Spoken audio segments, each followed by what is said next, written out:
I'm someone who's been working in the area of environment and climate from various aspects, mainly on the climate-related topics. So climate change, global climate change, local climate change, international climate policies, regional climate policies, climate actions, cities and climate change. So those whole topics. Sorry, if I sometimes start speaking too quickly, please stop me. I sometimes get super excited and I feel like, oh, I want to speak. And I worked in various capacities. I worked and I still work as a journalist, so I write about these topics. We also have a podcast, an English language podcast, which we do with one colleague from London and one colleague from Berlin. I've been a head of an environmental organization back in Russia, and we were doing environmental cooperation with Germany, and we were also working in a number of other countries, mainly Central Asia and Belarus. Unfortunately, I don't have much experience in working with Armenia, as I mentioned, but I hope that will change one day. I've also been participating in the United Nations negotiation on climate change since 2008. And I've been following the whole kind of global debate about climate change, but also what is done in particular places. And I've been asked by the organizers to tell you about how global climate and environmental agenda might be connected to what you do on the local level and what you do at the city level. And I'll try to share a few thoughts, and then maybe we can come up with questions and discussions, and I'll be interested to hear what you think. So overall, I mean, now everyone talks about environmental problems, like you say, right? Everyone talks. And sometimes environmental problems is something which we can see, or we can smell, or we can otherwise, I don't know, touch. Like if it's a waste problem, or it's an air pollution problem, or it's a problem when a green area is being cut down. But some of the, and those are local environmental problems, like local or regional environmental problems. There are a number of global environmental problems which might be less seen on an everyday level. However, they impact our lives, and they impact the life of our planet, and they impact the life of everyone else. And there are a number of like international processes what the world is trying to solve and what the world is trying to do. I would like to start with this level and say like basically what global environmental problems we have at the moment. So obviously, like problem number one, this is something which we already mentioned, would be climate change. Now it's quite obvious, like climate change, like man-made climate change, right? Anthropogenic climate change is happening because we burn fossil fuels, because we cut down forests, because we have very unsustainable system of agriculture, because we have a lot of waste, and landfills also emit methane. So there are a number of causes to man-made climate change, but obviously the most important one is the fossil fuel, use of fossil fuel. What can be done to, once again, to fight climate change? Obviously, cut down the use of fossil fuel, more sustainable land use practices, and by land use I mean both agriculture but also forestry, and basically healthier ecosystems so that they can also absorb more of the CO2 and they can absorb more of greenhouse gases. And so that is to say global problem number one. Now another global problem, like global problem number two, would be biodiversity loss.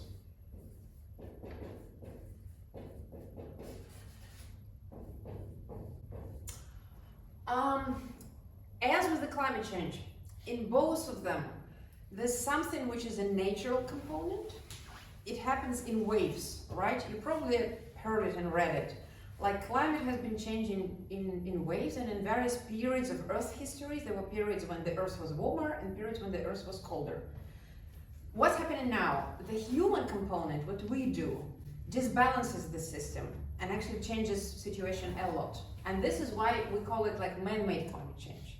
Even though it's just 1% of the whole emissions, or of the whole kind of effect, it still disbalances the whole systems. Likewise with biodiversity loss. Creatures and species have been dying out throughout human history. But what we have now, we as humans influence species a lot. We use a lot of land, we, for example, block their ways of migration. We prevent species from roaming around and like reproducing. And this also leads to additional biodiversity loss, which, however, becomes ever more important. And this is another huge problem. Now, the third problem, I mean, there are a number of other problems. I will probably, I'll mention a few, like one can be, for example, plastic pollution. It's both a local and a global problem. It's a local problem because you can see a lot of plastic, which takes years and hundreds of years to disappear. You can see it on your landfills, so you can sometimes even see it in the cities, but it's also becoming a global problem. You know, the trash island in the ocean changes, it actually already influences oceanic circulations, and it's a massive man-made phenomena, right? It's like a new continent made out of plastic. In its turn, it influences biodiversity. It obviously means a lot of, you know, biodiversity, but it also influences the health of the oceans, which in turn contributes to climate change, right? The less healthy the oceans are, the less CO2 they can absorb. And another, like also, I would say also a global problem or something. Питьевая вода. Ну да, yeah, right. So water. Water is both local and a global problem. But water, I mean, the situation with water is also very complicated because all parts of the world are different. Some parts of the world only have surface water and the groundwaters are really deep. This is the case, for example, in many Central Asian countries or many Middle Eastern countries. In some other places, you have quite a lot of surface water and also the groundwaters are high and you can use a lot of groundwaters. But overall, water pollution, water use, but then also climate change influences water. So in many parts of the world, there's less water available. And in many parts of the world, there's also something which is called less slow water available. Now, what is slow water? Slow water are either snow or glaciers. Because very often when it's a hot summer and we have rain in the summer, or we have rain in spring, a lot of water evaporates from this rain, but also from the water reservoirs, like from rivers and from lakes. And in order for these rivers to be refilled, you know, the nature processes usually use glaciers, like with gradually released water, gradually. So this less glaciers we have, the less slow water we have. And that influences the whole hydrological balance. Once again, big connection to climate change. Another kind of also global environmental issue, or something which is once again connected with something, it's something which is called resource use. And resource use then can also be connected to circular economy. I'll just write it here.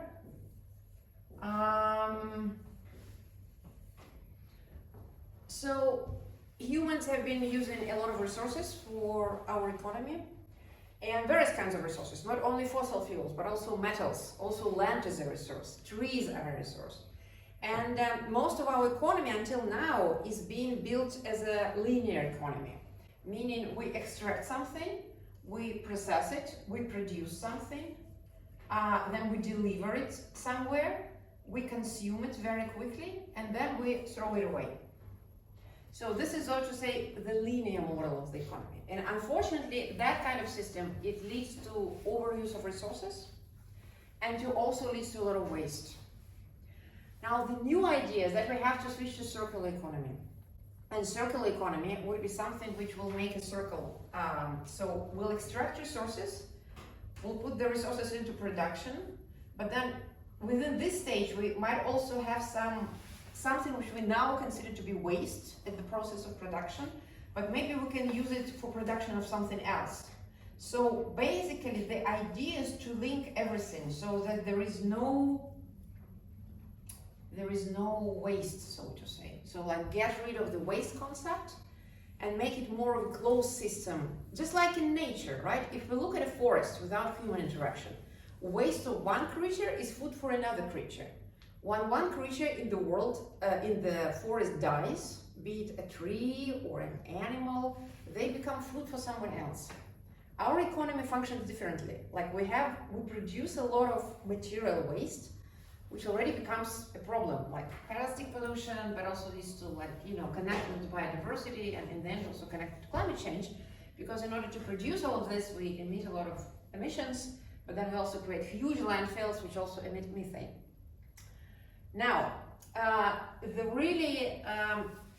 where is it all coming into a system? I want to recommend you something to read, and I will also send it as for the reading materials. Earth for All. Now, you all probably heard about the Rome Club, right? The Club of Rome. So in early 70s, they did this famous report, which were talking about limit to growth. Like how long can global society grow and consume? And do we really have enough Earth for, 12 billion people? Do we have enough Earth for 14 billion people? Now, the same group very recently produced this report. It's actually a book. It's called Earth for All, with a figure 4. And it describes the current situation. So where we're now, do we really have enough water for everyone? What about emissions? What about something which they call, and many other scientists are calling, planetary boundaries? Have we really crossed some of the planetary boundaries? Do we produce too much chemical pollution or not? So they're kind of trying to look at the world as a whole. And they also show amazing statistics, for example, on material use. Say how in the last 30 years, the use of basic metals, including steel and aluminum and many other metals, it tripled. Like the world is using more and more metals, and it's obviously for metals you have a lot of emissions. You destroy ecosystems. You also create a lot of waste. So it's a complicated problem. This is a very. I was at one of the presentations of this report in early September, and I found it to be like very interesting and very exciting, and also very it gives you a picture where we are and where we're moving to. Now, so this is the global picture. Now you'll probably ask me, how is that connected to what you do? And how is that connected to the cities? Well, first of all, cities are growing, right? Cities are growing, and now in the world, more than 60% of all people worldwide live in cities. And cities are the ones which make a lot of contribution, like larger contributions to climate change. Like most of greenhouse gas emissions come from the cities. Most of energy consumption is in the cities. Most of quick consumption of like plastic is also in the cities. Cities are very difficult to organize recycling and separate waste collection. Difficult. Even in the countries which do it, still processing it all is difficult. Cities are very difficult from many points of view. So in a way, cities are the ones to blame for climate change, but then cities are also the ones which suffer the most from climate change. And cities are the ones which get a lot of negative effect of climate change, right? It can be heat, it can be rain, it can be lack of water, it can be very strong winds and hurricanes.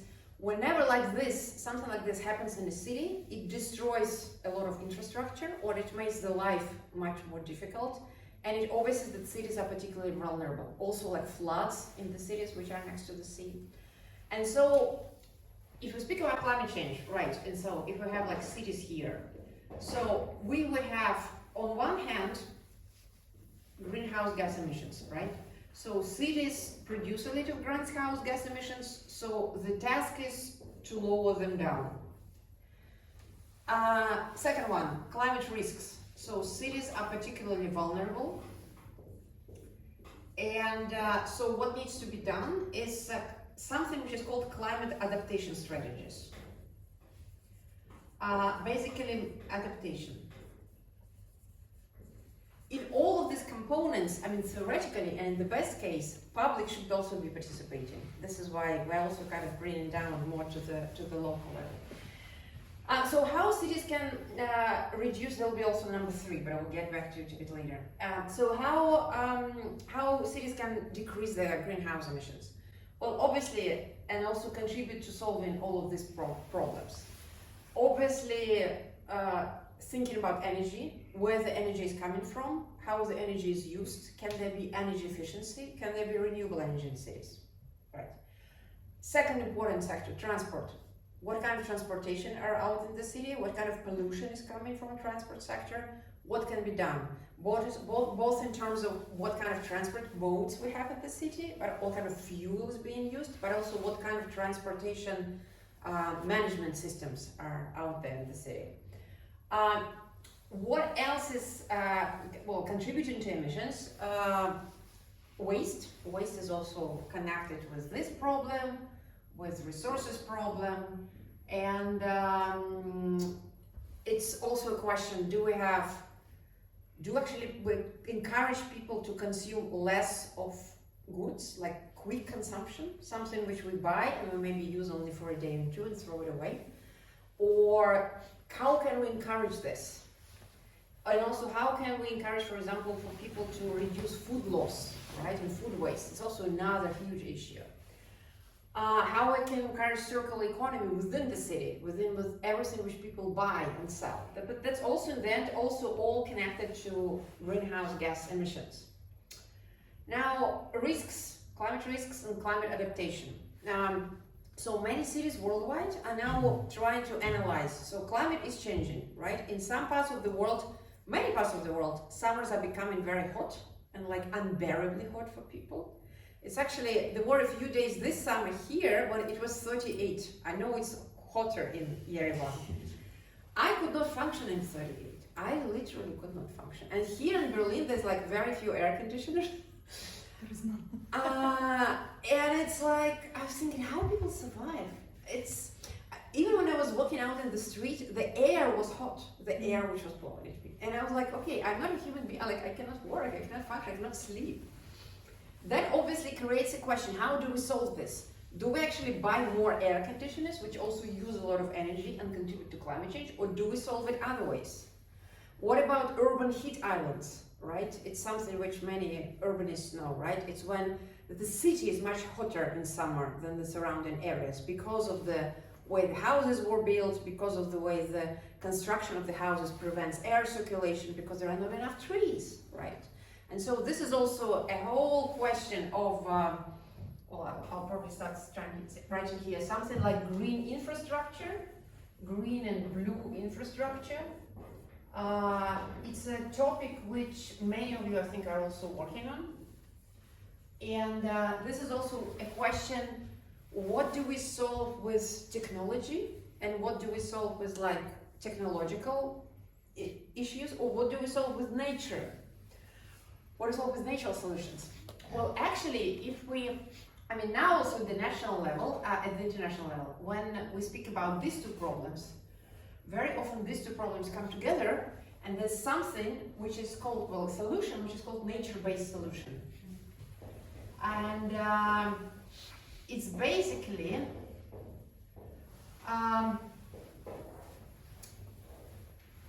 we already spoke about how we can decrease greenhouse gas emissions, and then there are also a lot of tech guys from Silicon Valley or somewhere else who tell you, well, in the end we can soak in carbon from the atmosphere, we can do it. There are many startups like this, and there are many companies who are also thinking of doing it. Or we can go for some other technological solutions. But there's also something which is called nature-based solutions. We're kind of trying to look at nature and see how nature can help us. Our green areas in the cities, and green infrastructure and blue infrastructure, blue is the water infrastructure, and green is everything which grows. But it's not a separate tree, but it's a whole complicated, very thought and developed system, something which, sorry if it's too technical, performs ecosystem functions, right? And what is it that we need from it? We need it to be a bit cooler in the summer. We need it to give us shade. We need it also to be healthy and look good, to clean the air. You know how trees and green infrastructure and blue infrastructure also cleans the air, also from immediate pollution, from the industry and from the transport. And so now there's more and more ideas how nature solutions can help us instead of technical solutions, which we might have had before. So a lot of climate adaptation strategies of adapting cities to heat, to access water, right? Because now also what many cities are experiencing worldwide, surprisingly, even northern cities, rain patterns change. If before, for example, we would have a few days where we would have, I don't know, that much amount of rain, now there are more and more days when we don't have rain, and then suddenly it rains like this. And we all understand when it rains like this in a city, it's dangerous.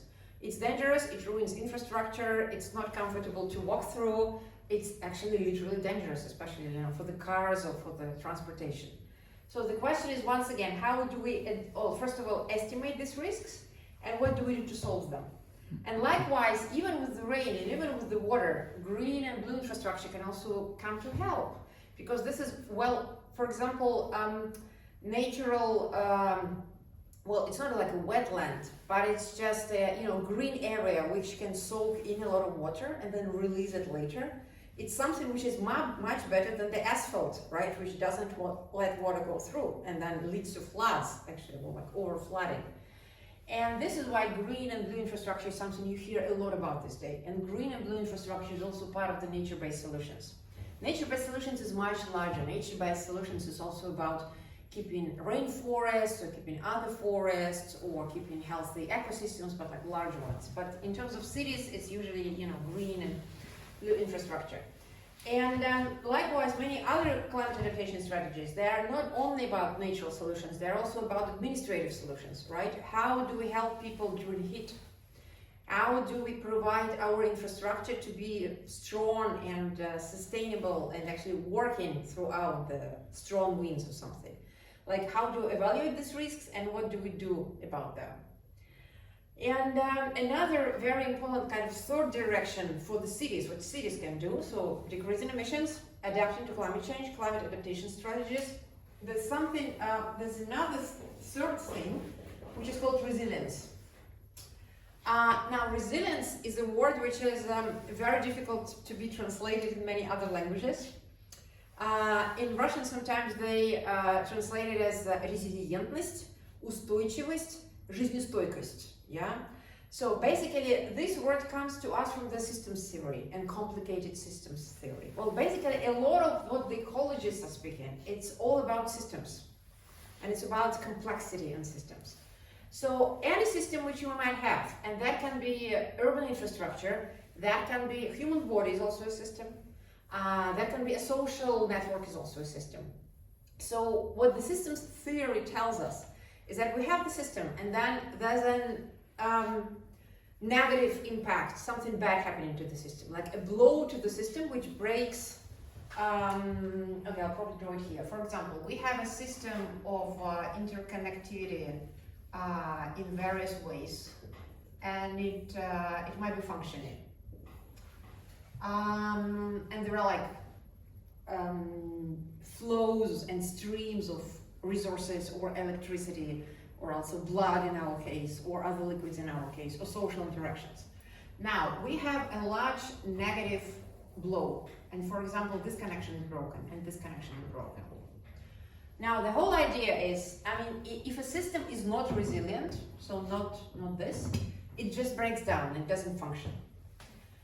The idea is to make such systems and to help systems create in such ways, including urban infrastructure, so that if these two are broken, then, for example, this is being created very quickly, and then the system still functions. So this is something which is called resilience, and you would also read this, that many cities worldwide are now developing what is called climate resilience strategies. It's kind of similar to climate adaptation strategies, but it's also connected to this, right? So how do we, first of all, understand what we have?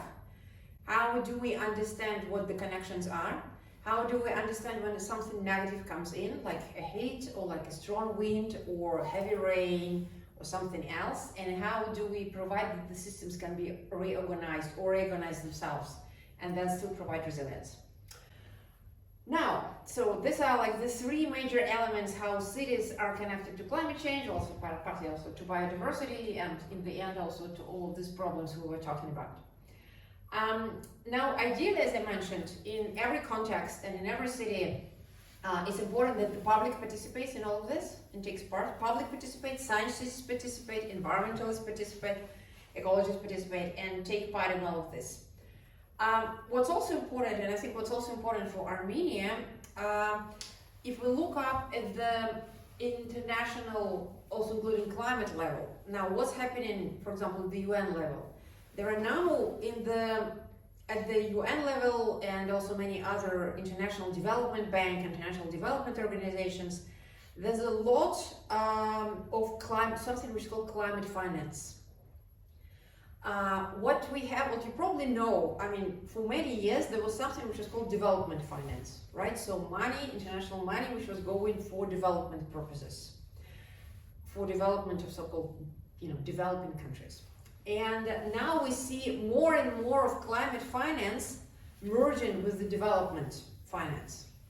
And many countries, including Armenia, can now receive climate finance because Armenia is one of the receivers of all this international, from the Green Climate Fund, from the Adaptation Fund, from many other foundations.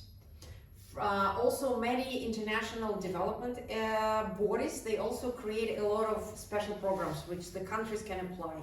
And it's usually large consortia which applies from the country that has to be maybe one administrative body, maybe one scientific institution, a number of NGOs. So basically there's quite a lot of kind of money for that purposes. So in a way, I think, and I very often hear that at the international level, there are very few applications, both from Central Asia and from the Caucasus. Because maybe some of the things are not known, some of the things are not, maybe there's like, people don't work to these topics. And this is also something which I believe, even if you're working now on a very local topic, like green area or green infrastructure, sometimes it might be worth thinking, can we actually get it connected to climate change? And through climate change, apply for climate finance, which will also help us. Because in many ways, solving this, in many ways, even creating green or blue infrastructure can still be connected to climate adaptation, and money for climate adaptation can come from the kind of larger UN level. So this is how the whole thing is interconnected. There are also numerous international organizations working on all of these levels, also at the level of the city.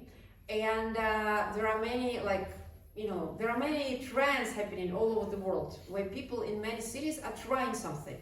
They're trying in all of the three directions, in all of the three sectors. Something works better, something works worse, and there's a lot of kind of information circulating around. And very often, even if you work, so like I think one of my main, something which I really want to share with you is that even if you work on a very local issue, it still can be connected to all of these large topics. And through this, you can also get connected to international expertise, potentially financing, but also international cooperation and international cooperation programs. And I think it's very important, also important for the, for the activists as you are, environmentalists, specialists, scientists, to get connected to the international community through all of this.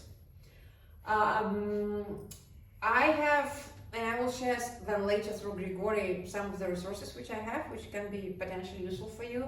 I try to concentrate predominantly on the level of the cities, because this is where you're working mostly on, but we could also speak about other sectors. But just to show you, right again, so where the global situation is, how the cities are built into this global system, what can be done at which level, what is already done, and how maybe you can, later on come with particular projects, get involved with a number of initiatives and do something. Now, another straightaway recommendation which I can give to you, and also address you to one of the organizations which is working on many of these topics also in Armenia. There's a global network of NGOs and experts working on climate change from a non-governmental level, and it's called CAN, Climate Action Network. CAN. Our organization also. Oh, right. Member of this network. Right, and CAN has thousands of members and participants, and they also have regional boards. And the regional boards where Armenia is also part of is called EACTSA.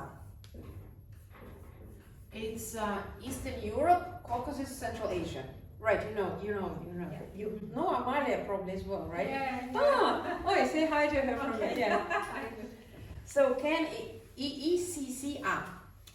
They also have a website, I think in English and in Russian, where they publish, a lot of useful information about what's happening in our region. So it's basically post-Soviet countries, right? So, yeah. And they also share a lot of useful information. They have very useful resources. They organize webinars and seminars, also a lot in either English or Russian. And they do a lot of coordinating work, also in terms of knowledge sharing, but also helping. And this is a good entry point, I think, for many of you. So that's, I'll probably stop here. And I'll be happy to hear also your questions, your comments, but also maybe, I don't know, if you can share whether this at all is relevant to you and to your work. Yeah, so thank you. Thank you.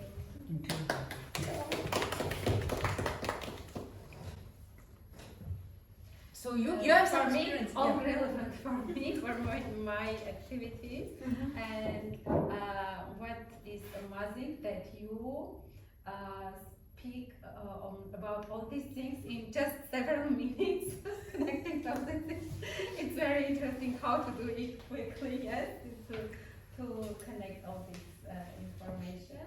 So about climate funds, we know, Mhm. yes, that Armenia received several funds, but mainly they use it for technological solutions. And nature-based solutions is something very, very new in Armenia. Yeah, and I also participated last year for 1 year, and this June I successfully finished this project. It was Swedish Institute. Stockholm program. Environmental No, Institute. Stockholm, Swedish Institute with Lund University. Mhm. It called Nature-Based Solutions, Innovation, Governance for Nature-Based Solutions Wow. in cities. Oh, So, wow. Yeah, and this project is for Eastern neighborhood countries, for EU neighborhood countries, and also for Caucasus. And I participated. This year is for the third year, and very interesting project. But it is new coming in Armenia, and we have a lot of we need a lot of work to do to how to say to Promote. push this, Yeah. to promote this these solutions, this information for authorities, for people who making decisions. So, but this is yes, very good solution